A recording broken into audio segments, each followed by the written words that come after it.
Welcome to Mutual Funds Sahi Hai presents Smart Nivesh Sahi Nivesh, partnered by Times Network. I am Kavita Thapliyal, and today we are tackling a topic that's crucial for securing your future: retirement. Retirement may seem far off, but planning for it early is essential to ensure that you can live comfortably without any financial worries. The big question is, how do you set the right retirement goal, and how can you align your financial strategies to achieve them? To help answer these questions, we have two financial experts with us today. Joining us virtually is Dilshad Billimoria, founder, MD and CFP at Dilzer Consultants. And here in the studio with me is Suresh Sadagopan, MD and Principal Officer at Ladder7 Wealth Planners. So let's dive in, and Dilshad and Suresh, welcome to the show, and let's begin. Dilshad, I'll come to you first. I want to understand why is it very important or critical for one to plan the retirement? We have to take a loan for it. People have other financial goals as well. What happens is most of the time what we've also seen is that people depend on their kids as far as retirement is concerned. But I think that trend is changing now. Keeping that aside, what kind of a plan do we need to plan our retirement, and why is it so crucial? So first of all, thanks for having me on the show, Kavita, and great to be with Suresh. I think the important thing is retirement as a goal is not a one-year goal, right? It's a constant recurring goal, and it happens right from the start of retirement, right up to life expectancy, and that is where the longevity risk is is a cause of concern. Further, in India, I'm seeing that roughly only 25 to 30% of the workforce have a disciplined savings towards retirement. And the rest are, there is no organized savings that is there for retirement. And therefore, it becomes all the more important, especially because of this goal being so long. Unlike other goals, which like marriage or education, which might just last for a year. Retirement lasts for between 20 to 30 years. And that is why one needs to plan. And there are so many other factors post retirement start, like inflation, which is a silent killer. Which actually eats into your savings. So inflation, interest rates, markets, etc. So there's so much happening around this goal, and therefore it needs a lot of attention. All right. So, Suresh, also, why is it important to start planning for your retirement as early as possible? Because people usually think about retirement as a financial goal, even if they are aware of the retirement stage coming up. They usually start planning for it once they have their liabilities done off, kids are married, or maybe educated and on their own. Retirement as a financial goal are something that they need to start their investments for comes really late, at a later stage in their life. But why is it important to start as early as possible? Maybe your first financial goal should be a retirement goal. I cannot agree with you more, Kavita, on this. See, as far as retirement is concerned, unlike other goals may be for 2 years, 3 years. Marriage is a one-time goal. Children's education may be for, you may have to provide it for maybe 3-4 years in college, maybe 5-6 years in college. Whereas retirement is a goal. If you look at, the way people live today, the longevity, people tend to live for 30-35 years into retirement. So we are really talking about a very, very long period in retirement, and it's the longest possible goal you can ever think of. Exactly. Okay. Yeah. So the point is, for that particular goal, you require a lot of money. We don't really realize how much money we do require for that goal. Right. And it is not just living in retirement. People in retirement also have their goals. They want to travel, they want to give to their children, to their grandchildren, they want to pass on a legacy. There may be many other goals. They may want to change the house, they may want to renovate the house. So it's not like at retirement you are just existing. So there are quite a few things which you are doing in retirement. So it's a very long-term kind of a goal. And if there are health concerns during retirement, you will have to provide for that as well. And you rightly observed some time back that people do not want to depend on their children any longer. Exactly. People want to be independent. Yeah. And for that reason, if you really want to build a corpus for retirement to last for 30-35 years, and Dilshad was talking about inflation, interest rate cycles and things like that. So those are also there. And it is going to be there affecting you for the next 30-35 years into retirement. So the most important thing that you need to save, like you rightly observed, is retirement actually. People don't understand that particular aspect. They I mean, get all excited about a car, they get all excited about a vacation abroad and so on and so forth. While all those things are absolutely fine, I mean, there is a certain amount of money that you need to put aside for retirement. So it's a very, very important goal. Aside of that, if you want to do your vacation, if you want to buy a car, all these are important. I mean, if you want to buy a house, all these are important. Sure. But like you rightly observed, we have to start from day one. It's very, very important. One of the, I mean, simple statistic which I have seen is that even if you put aside, say, 10,000 rupees, 10,000 rupees for 15-year period, and then you start at 25, live till, do it till 40, and leave it till 60. Okay. Then you end up something like 3.65 crores. So, I mean, it's not very difficult to plan, but you have to be regular and disciplined with that. So, that's very, very important. It's a long-term goal. Be very, very mindful of that. Let's move on. And Dilshad, one aspect that is often overlooked in retirement planning is retirement planning for the spouse. Now, statistically, we know that women live longer than men. How do you solve this problem? By the right kind of financial strategy or financial planning, Dilshad? Yeah. So this is a very common question which is asked actually, and especially for women, whose spouse or husband has been managing the finances solely at their end.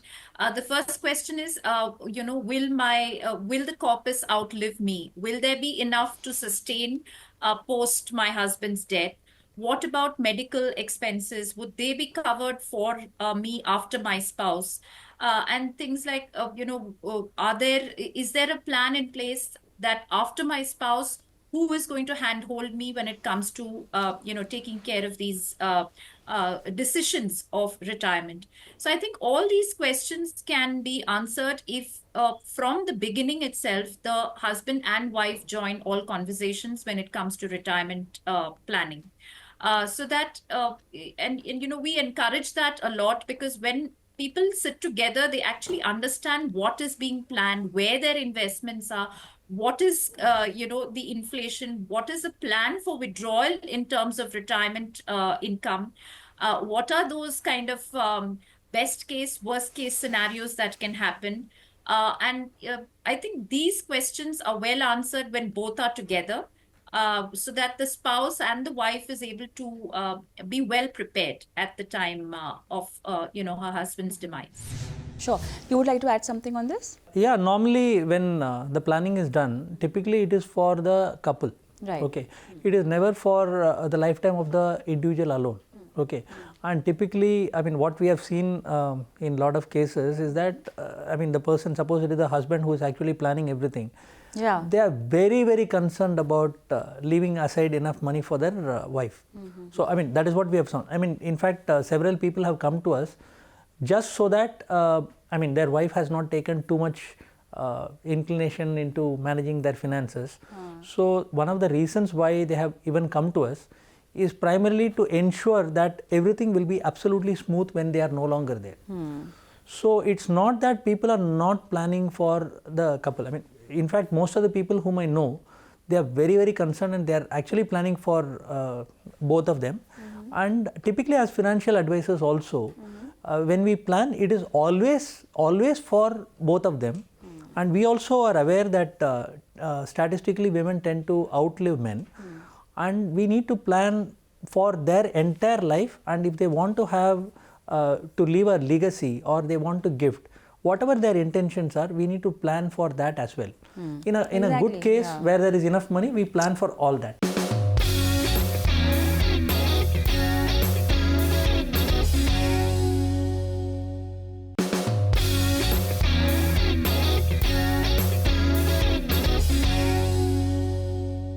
One very important aspect, Dilshad, would be selecting the asset class and a strategy as far as retirement is concerned. Definitely a lot depends on your risk profile, your age, and how much time is left for the retirement. But ideally, what should be your investment strategy for retirement? Right. So when you talk about the investment strategy for retirement, there are two phases, right? The accumulation phase and the distribution phase. Sure. So ideally, in the accumulation phase, you're trying to make your money work as hard for you, so that you're able to create a corpus which is substantial for your retirement. In the distribution phase, it's all about wealth preservation and ensuring that you're able to sustain a tax adjusted income, which will, sustain one for life. That is still their life expectancy, which today is increasing. It can go to 85 or 90. So in fact, many of us discuss that 90, 95 is something that we need to plan for when it comes to the regular income plan. So I think the tax efficiency and the inflation adjusted kind of options. So for that, we can look at mutual funds, we can look at pension plans, we can look at NPS, we can look at senior citizen saving bonds. We can look at, so ideally, many of our customers sometimes just think that FD is the right way. But they don't realize that, when FD, sometimes you actually get a negative return because inflation, is higher than that. So I think constant kind of evaluation of the asset class, especially after retirement, and making course corrections to the withdrawal strategy, to the requirement of incomes and expenses. There might even be some people who might work partly, in retirement. So how would that Yeah, impact that exactly. the kind of withdrawals, etc.? So these discussions have to be done. Yeah. So the last part I want you to focus on, because salaried people retire at 60, but then a few of them also continue working, as in they have some or the other source of income. So how can you plan retirement in that phase then? So normally in these kind of cases where there is a chance or an option that they may work beyond retirement. In fact, most of the people also say that don't consider whatever income I may get in retirement. Okay. So because they are also not sure. I mean, we have at least 2-3 cases like that. So normally, I mean, if the corpus that they have accumulated is enough, we would probably not consider the amount that they are earning in retirement, because that is discretionary, and typically they don't work for the full day. Normally what we have seen. So, and they may work for only a few years. So, I mean, it's a very positive thing. It adds to the kitty, or it delays withdrawal from the kitty.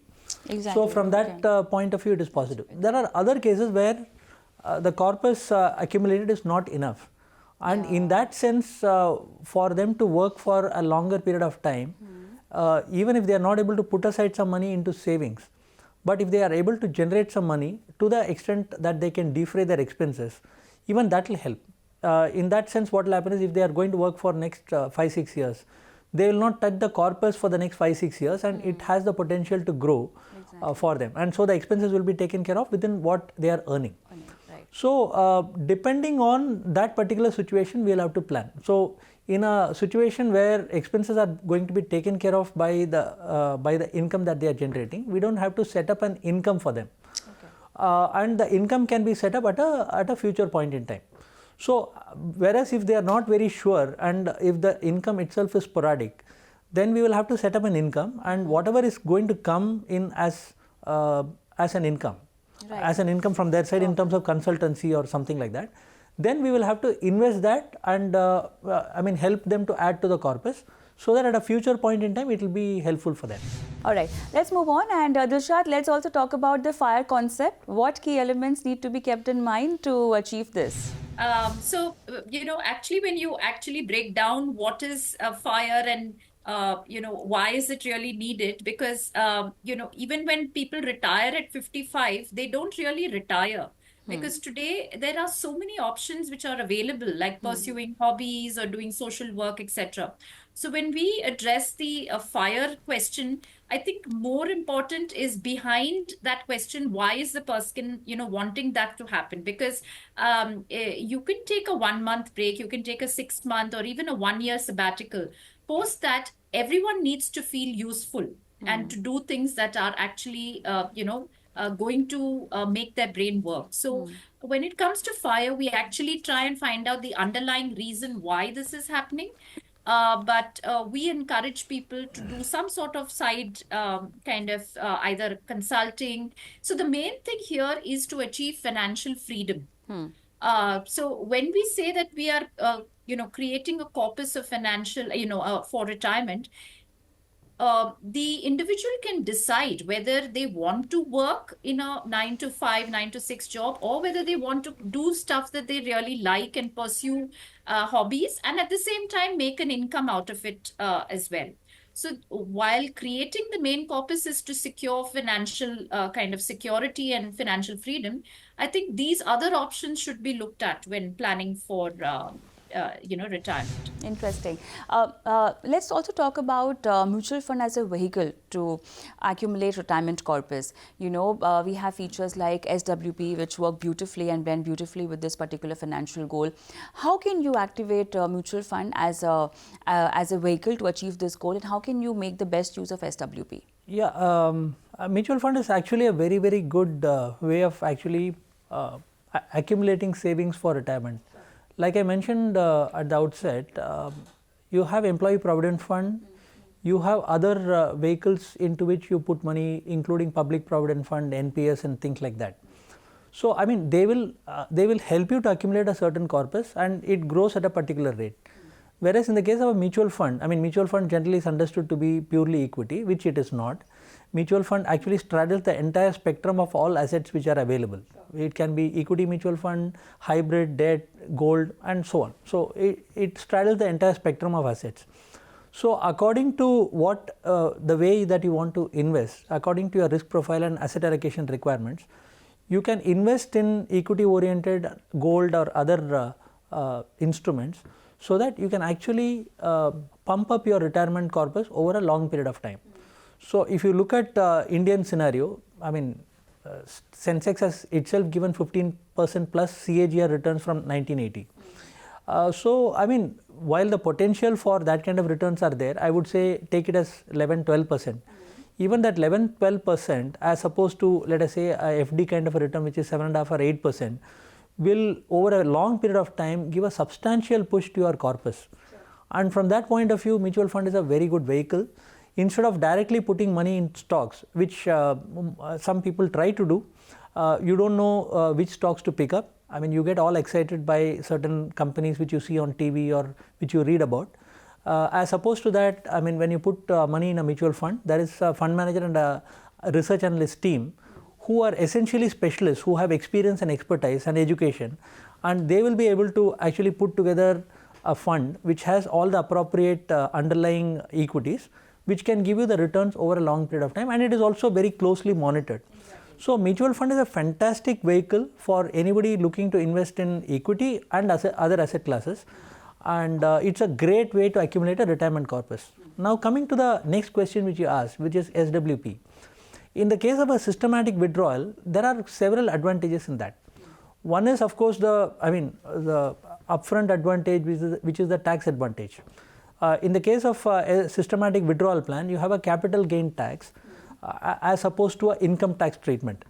In the case of a capital gains tax, what exactly happens is, whatever amount you are withdrawing, that amount of money, okay, we look at the underlying units that you are withdrawing and what was the initial cost and the amount which you are currently withdrawing. So the difference between the two, on that only you need to pay a tax. I don't want to get into the technicalities at this point in time, but if you are withdrawing, let us say, or if you are getting, say, 6,000 rupees, for example, in a FD, you will have to pay 30%, assuming you are in that bracket, you will have to pay 30% tax on 6,000 rupees. Whereas in the case of a systematic withdrawal plan, because 6,000 rupees is what you are withdrawing, so let us say the number of units you are withdrawing is 100, for example, and the original cost of that units was, let us say, 5,600. So you will be paying tax on 400, 30% on 400. So it will be far, far less as compared to what you would pay in an FD, even assuming the returns are exactly the same. So it is very, very tax efficient. Number two, you can start and stop or increase or decrease at any point in time. Unlike in the case of a bond or unlike in the case of an FD, where whether you like it or not, it is going to come to you, with metronomic regularity. Whereas here you can start, stop anytime, and that's also one of the very, very positive aspects of systematic withdrawal plan. I don't know, so many people are not using SWPs. It's a very, very powerful tool in their hand. Sure. Sure. All right. So the main concepts of retirement and the takeaway being that plan your retirement as early as possible. Even if you're starting small, it's important to just take the first step. On that note, thank you so much, Dilshad. Thank you so much, Suresh, for being on the show and helping our viewers with their retirement strategies. And on that note, it's a sign off from my end also. Thank you so much for watching. Goodbye.